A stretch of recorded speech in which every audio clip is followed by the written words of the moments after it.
Olá, continuando a nossa aula, nós tínhamos parado no ponto do texto de Hebreus 11:1, onde fala sobre firme fundamento e a certeza das coisas. Essa palavra, no grego original, ela é traduzida como upostasis, que quer dizer ficar sob, né? Estar sob. E era um termo técnico utilizado na época do contexto, né, bíblico, de título de propriedade. Essa informação, né, eu pesquisando, eu encontrei ela no rodapé da minha Bíblia, nos comentários, né, lá da minha Bíblia de Estudo Plenitude. Então, a ideia aqui, né, de você, do firme fundamento e a certeza, a fé é o que é? É o firme fundamento e a certeza, ou seja, é o título de propriedade que nós temos, né? Que nós temos das coisas que nós esperamos, que são elas: salvação, que é a principal de todas elas, tá? Não tente buscar as outras demais sem essa em primeiro lugar. A salvação que nós já temos, que já foi conquistada pelo Senhor Jesus na cruz do Calvário, né? As bênçãos decorrentes, né, que Jesus já conquistou para nós, já é direito nosso, já é um título de propriedade. Eu e você, nós temos isso, nós já possuímos isso. Isso já faz parte da nossa vida, isso já faz parte da nossa história. Quando eu e você entregamos o coração, a nossa vida, o nosso coração para o Senhor Jesus entrar, fazer morada, para o Senhor Jesus ser o Senhor e Salvador único e pessoal das nossas vidas, nós também já adquirimos o título de propriedade, o título de posse das bênçãos que Ele conquistou para nós. A primeira e a mais importante de todas, a salvação eterna, né? Não adianta a gente buscar no mundo as bênçãos materiais, as bênçãos físicas, sejam curas, libertação, livramentos, sem antes buscarmos a maior e melhor de todas as bênçãos, a maior e melhor de todas as bênçãos conquistadas no reino espiritual, que é a bênção da salvação. E isso já é teu, pela fé. Pela fé nós já acreditamos nisso. Pela fé nós tomamos posse disso, porque é um título meu e teu, né? Isso o Senhor Jesus conquistou na cruz do Calvário. Vamos à frente? As coisas que se esperam: o reino de Deus, a salvação, as bênçãos nessa vida, as bênçãos vindouras da eternidade, tá? São coisas que nós esperamos, né? Então a fé, crer, é o firme fundamento, é o título de propriedade, é a posse que nós já temos nas coisas que se esperam, das quais não podemos ver, né? Nós vamos falar daqui a pouco sobre dois personagens bíblicos, Tomé, o discípulo Tomé, e Abraão, pai da fé. E por que ele é o pai da fé? A Bíblia é bem clara sobre isso. Então, nós precisamos entender alguns conceitos, alguns princípios básicos da fé.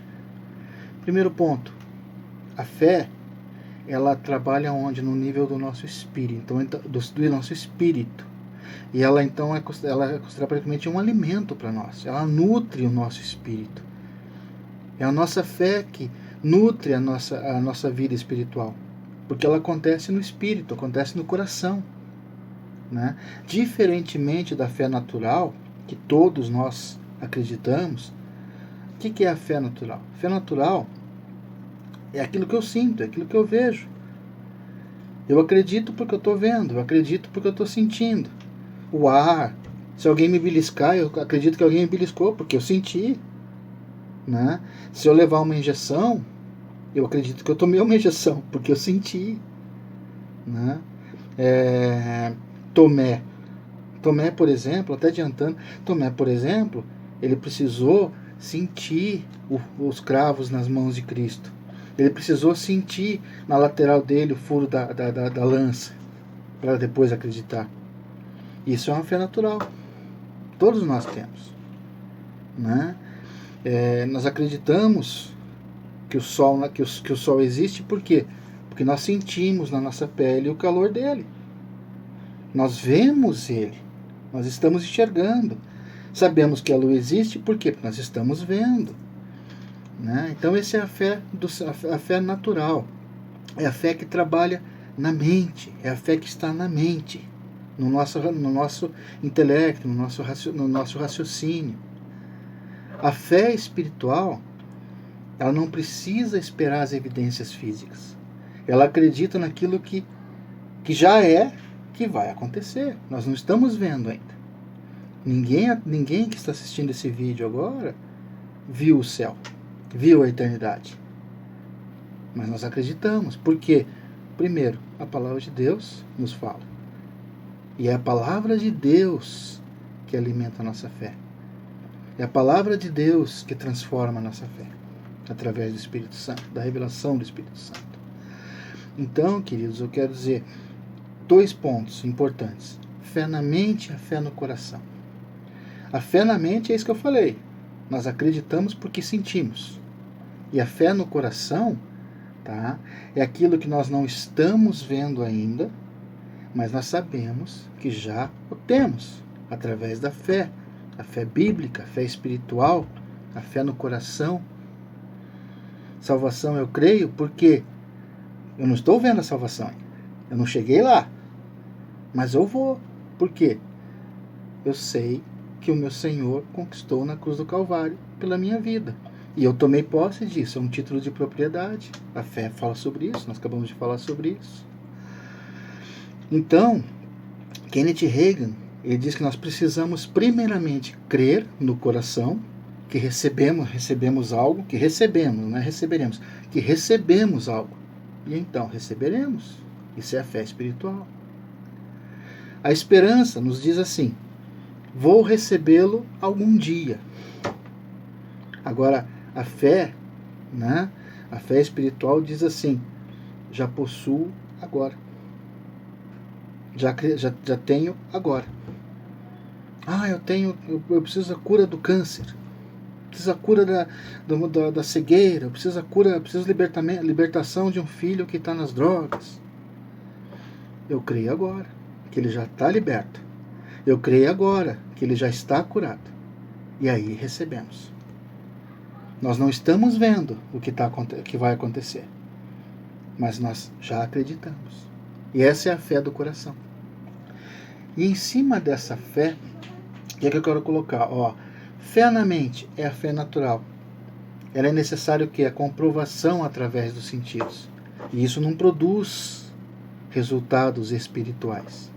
Agora, a fé no coração, a fé bíblica espiritual, a fé na palavra de Deus, isso sim produz experiências e respostas espirituais. Vamos falar de Tomé um pouco. A fé de Tomé, né, que nos mostra a questão da fé na mente. Primeiro eu preciso ver, preciso crer, preciso tocar, preciso sentir para saber que saber que existe, saber que é concreto. Então, o texto da palavra de Deus que nós vamos estudar nesse momento é João 20, capítulo 20, do versículo 24 a 29. Tá? Anote aí, não precisa procurar, vou ler para você. Ali da palavra de Deus diz assim, ora, Tomé, um dos 12, chamado Dídimo, não estava com eles quando veio Jesus, a primeira vez aos discípulos. Disseram-lhe, pois os outros discípulos, vimos o Senhor. Mas ele lhes disse, Tomé falando com os outros discípulos, né? Se eu não vir o sinal dos cravos nas suas mãos, e não puser o dedo no lugar dos cravos, e não puser a minha mão no seu lado, de maneira nenhuma eu crerei. Tomé está afirmando aqui, se ele não tocar, se ele não ver, se ele não sentir, tem que estar visível para ele, aí eu creio. Aí eu creio que ele ressuscitou. Os outros discípulos não, já tinham crido. Aí 8 dias depois, a Bíblia nos mostra, né? 8 dias depois, nesse texto de João 20, 24 a 29, 8 dias depois, estavam outra vez os discípulos dentro e com eles Tomé. Nesse momento, Tomé estava junto. Chegou Jesus, estando as portas fechadas, e apresentou-se no meio e disse: Pai seja convosco. Depois disse Tomé,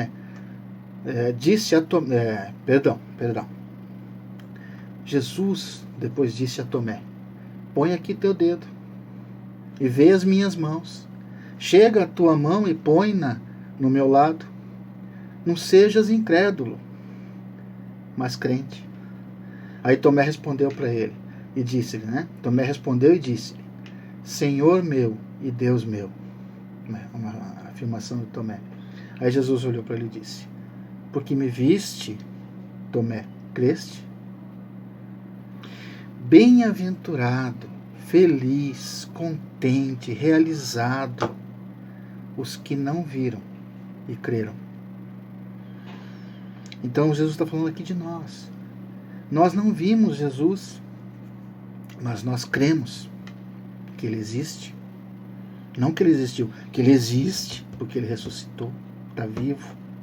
Está vivo aqui nesse momento agora deste vídeo, não estou gravando esse vídeo. E está vivo também quando você for assistir.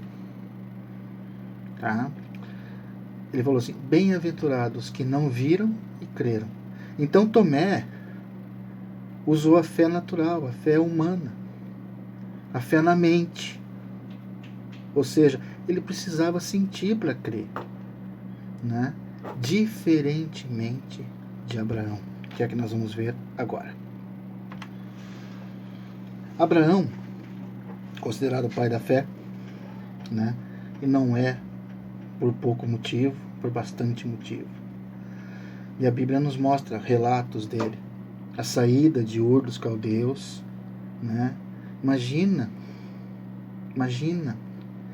Deus chegar para você e falar assim: sai da tua terra, da tua parentela e vai para a terra que eu te mostrarei. Abraão nem viu a terra, nem sabia da terra, não estava lá. Mas Abraão fez o quê? Por fé, acreditando nas promessas de Deus, crendo naquilo que Deus está fazendo, naquilo que Deus já fez, porque Deus já tinha preparado a terra para ele. Ele saiu do meio da família dele, abandonou a família, pegou a sua mulher, o seu sobrinho e foram. Para onde? Deus determinará. E assim o foi. Esse é um primeiro caso, de Abraão, que me veio à mente agora. Não está no estudo, mas isso me veio à mente agora. Me veio ao meu coração agora. Aí, na palavra de Romanos, se você estiver anotando, anota aí, toma nota aí, Romanos 4, capítulo 4, do versículo 17 ao 21. Está escrito assim, vou ler para você. Como está escrito: por pai de muitas nações te constituí. É Abraão, Deus falando para Abraão, perante aquele na qual creu, a saber, Deus. A crença de Abraão, a fé de Abraão, estava em quem? Em Deus.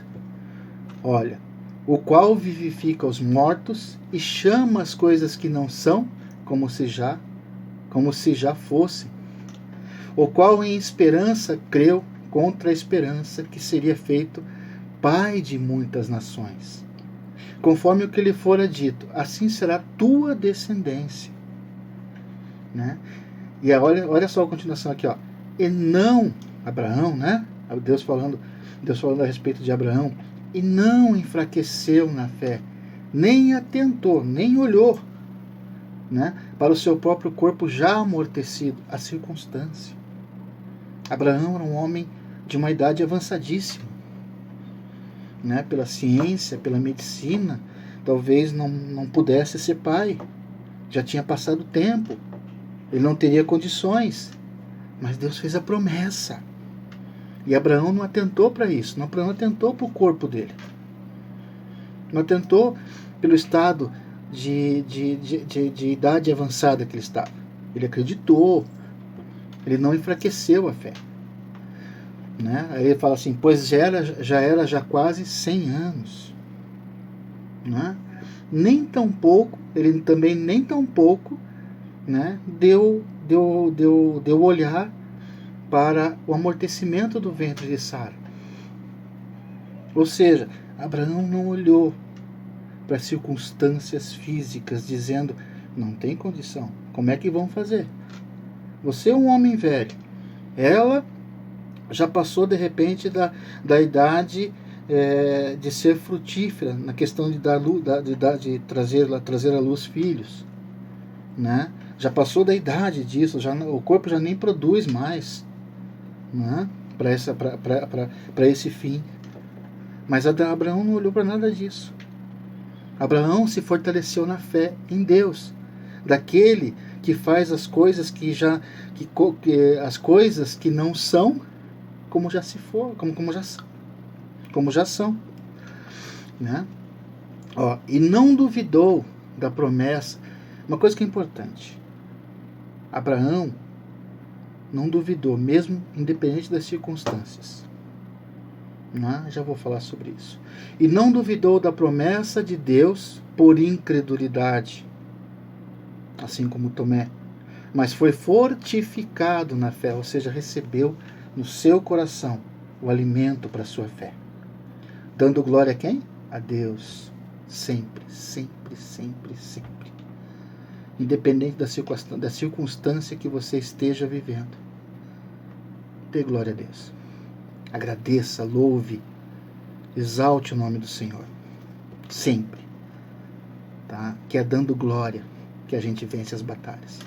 O grito de glória a Deus vence, derruba muros, vence em batalhas. E não duvidou da promessa de Deus, por incredulidade, mas foi fortificado na fé, dando glória a Deus. E olha aqui, ó, e estando certíssimo de que o que ele tinha prometido também era poderoso para fazer. Eu vou dar uma parada aqui, querido, e já retomamos no outro vídeo. Até daqui a pouco.